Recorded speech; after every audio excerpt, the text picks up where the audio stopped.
Have you ever found yourself in a moment so desperate that you didn't know if you'd survive the night? A moment where everything you've built, everything you've become hangs in the balance? What if I told you that one man experienced this in the most literal way possible, wrestling face to face with God himself until the break of dawn?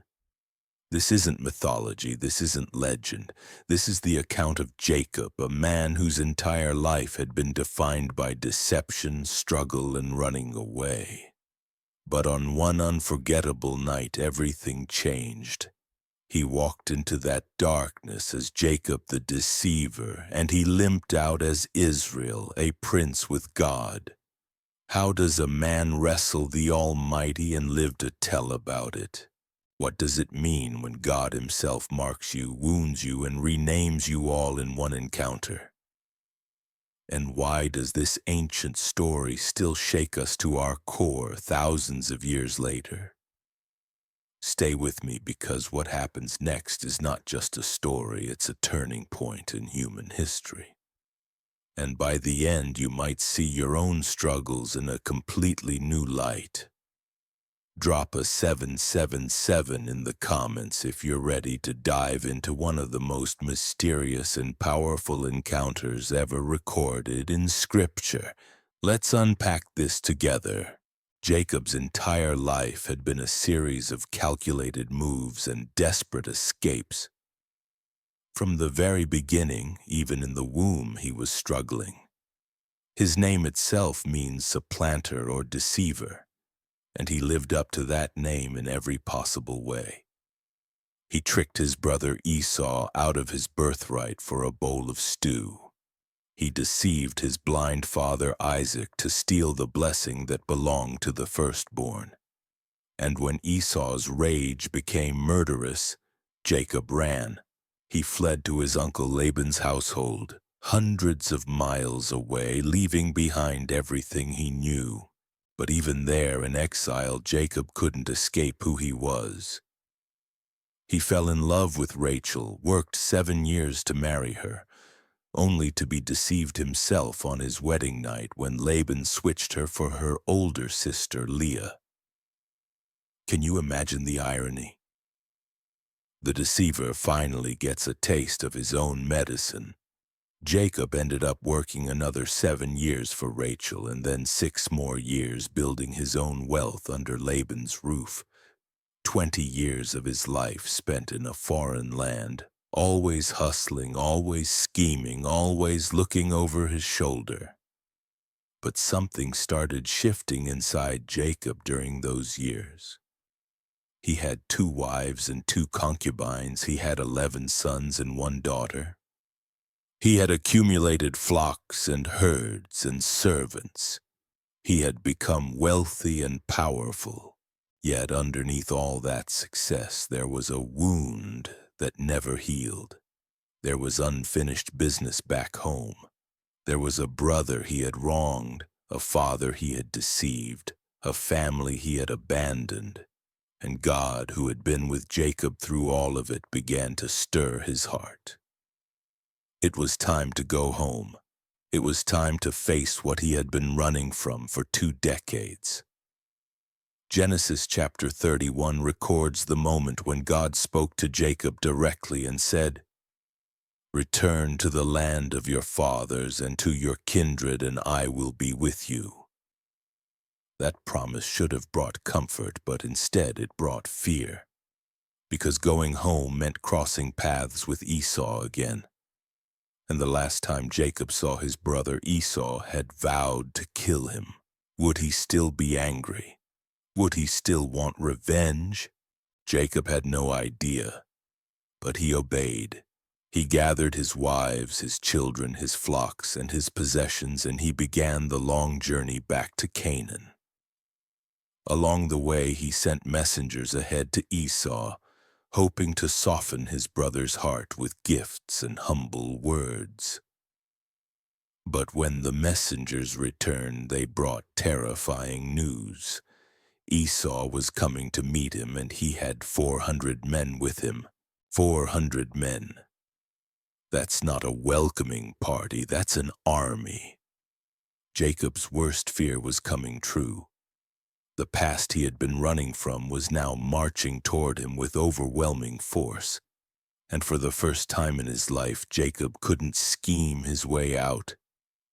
He couldn't manipulate the situation. He couldn't run. He was trapped between the river and the rage of his brother. He had work. Can you feel the weight of that moment? Everything for everyone he loved was about to be destroyed, and there was nothing he could do about it. Or was there? Jacob did what any desperate man would do. He prayed. But this wasn't a casual prayer. This was a cry for survival. In Genesis 32, Jacob pours out his heart to God, reminding him of his promises, confessing his unworthiness, and begging for deliverance. He admits, "I am not worthy of the least of all the deeds of steadfast love and all the faithfulness that you have shown to your servant." This is a broken man speaking, a man who has finally come to the end of himself. But even in his prayer, Jacob couldn't fully let go of his old nature. After praying, he immediately went back to scheming. He divided his company into two camps, thinking that if Esau attacked one, the other might escape. He selected an enormous gift of livestock, over 500 animals, and sent them ahead in waves to appease Esau's anger. He was still trying to control the outcome, still trying to manipulate his way to safety. That night, Jacob sent his wives, his children, and all his possessions across the Jabbok River. He was left alone on the other side, completely alone. And that's when it happened. Out of the darkness, someone came. The text simply says, "A man wrestled with him until the breaking of the day." But this was no ordinary man. Jacob quickly realized he was wrestling with a divine being, someone who carried the very presence and power of God. Who was this mysterious figure? Some scholars believe it was an angel. Others believe it was a pre-incarnate appearance of Christ himself. The text remains intentionally vague, but one thing is clear. This was God in some form, engaging Jacob in the most physical, personal, and violent way imaginable. And here's what's stunning. Jacob didn't back down. He didn't surrender. He held on with everything he had, refusing to let go. All night long, the two wrestled in the dirt, in the darkness, locked in a struggle that defied explanation. Why would God wrestle with a man? Why not simply speak to him, or appear in a vision, or send a message through a dream? Because Jacob needed more than words. He needed transformation. He needed to be broken. And sometimes the only way God can reach us is through struggle. As the hours wore on, Jacob's strength began to fade. His muscles burned. His lungs screamed for air. Sweat poured down his face, mixing with the dust of the earth beneath him. But still, he clung on. Still, he refused to release his grip. This wasn't just a physical battle anymore. This was spiritual warfare. This was Jacob grappling with every fear, every regret, every sin that had haunted him for decades. Every lie he had told, every person he had hurt, every moment he had run instead of faced the truth. All of it was surfacing in this one desperate encounter. And then something shifted. The divine wrestler saw that he could not overpower Jacob by ordinary means. Think about that for a moment. God, who spoke the universe into existence, who parted seas and toppled kingdoms, allowed himself to be held by a mortal man. Why? Because this wasn't about God's power, it was about Jacob's surrender. So the mysterious figure touched Jacob's hip socket, and in an instant it was wrenched out of place. The pain must have been excruciating, an injury that would leave Jacob limping for the rest of his life. Yet even then, even writhing in agony, Jacob held on. The divine being said, "Let me go, for the day has broken."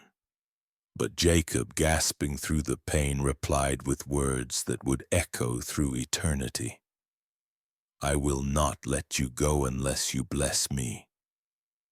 Do you hear the desperation in that statement? Do you feel the shift that had taken place in Jacob's heart? He wasn't trying to trick his way into a blessing this time. He wasn't scheming or manipulating. He was simply clinging to God with raw, honest need. This was the cry of a man who had finally realized that without God's blessing, nothing else mattered. Not his wealth, not his family, not his safety, nothing. Then came the question that would change everything. The divine figure asked, "What is your name?" Of course, God knew his name. But Jacob needed to say it out loud. He needed to confess who he had been. So he answered, "Jacob." And in that moment he was acknowledging everything that name represented: deceiver, supplanter, manipulator, schemer, coward. He was owning his past, laying it bare before the one who already knew every detail. And that's when the transformation happened. The divine being declared, "Your name shall no longer be called Jacob but Israel, for you have strived with God and with men and have prevailed." A new name, a new identity, a new destiny. Israel means he who struggles with God, or God strives. It was a name that honored Jacob's tenacity, his refusal to give up, his willingness to wrestle with the divine until something broke inside him. He had spent his whole life fighting against people, manipulating circumstances, running from consequences. But now he had fought with God himself and emerged not as a conqueror but as a broken man who had been remade. Jacob then asked the being his name, but the response was enigmatic. "Why do you ask my name?" And then, without giving an answer, he blessed Jacob right there. The blessing Jacob had chased his entire life through lies and schemes was now given freely in the aftermath of surrender. As the sun rose over the horizon, the divine figure vanished, and Jacob stood alone once more. But he wasn't the same man. He named that place Peniel, which means face of God, saying, "I have seen God face to face, and yet my life has been delivered." He had encountered the living God in the most intimate, terrifying, and transformative way possible, and he had survived. But survival came with a cost. Jacob limped away from that riverbank, his hip permanently damaged, his body marked by the encounter. From that day forward, every step he took would remind him of that night. Every time pain shot through his leg, he would remember the moment he stopped running and started clinging. The limp wasn't a punishment, it was a testimony. It was proof that he had met God and been changed. But the story doesn't end there. Because remember, Esau and his 400 men were still coming. The threat hadn't disappeared. Jacob's circumstances hadn't magically improved. If anything, he was now more vulnerable than ever, wounded and limping. Yet something profound had shifted inside him. He was no longer Jacob the deceiver trying to manipulate his way to safety. He was Israel, a man who had wrestled with God and lived. And that made all the difference. As Jacob crossed the river to rejoin his family, he organized them carefully. He placed his servants and their children first, then Leah and her children, then Rachel and Joseph last, protecting those he loved most. and then he himself went ahead of them all. The man who had spent 20 years running was now walking directly toward his greatest fear. Limping, yes. Wounded, absolutely, but no longer controlled by terror. He bowed 7 times as he approached Esau, a gesture of complete humility and submission. And then the unthinkable happened. Esau didn't attack. He ran toward Jacob, not with a sword, but with open arms. He embraced him, he kissed him, and both brothers wept. 20 years of anger, hatred, and bitterness melted away in an instant. The reconciliation Jacob had desperately hoped for but never truly believed possible was happening right before his eyes. Esau's heart had been changed. Or perhaps it had never been as hardened as Jacob feared. Either way, the reunion was not one of violence, but of forgiveness and restoration. Jacob's night at the Jabbok River teaches us something we often forget in our own lives. Sometimes God meets us not in the moments of victory, but in the moments of desperation. Not when we have it all together, but when we're utterly broken. Not when we're strong, but when we're weak enough to finally stop pretending. Jacob walked away from that encounter with a limp, but he also walked away with a blessing. He lost his strength, but gained his identity. He was wounded, but he was whole. So what about you? What are you wrestling with right now? What fear has you paralyzed? What past are you running from? What blessing are you trying to earn through your own schemes instead of receiving through surrender? The story of Jacob becoming Israel isn't just ancient history, it's an invitation to stop running, to stop manipulating, to stop pretending you can control everything, and instead to cling to God with honest desperation and say, I will not let you go unless you bless me, because here's the truth that will set you free. God doesn't need you to be perfect. He needs you to be honest. He doesn't need you to have all the answers. He needs you to bring all your questions, and he doesn't need you to be strong. He just needs you to hold on. If this story stirred something in your heart, drop a comment below and let me know.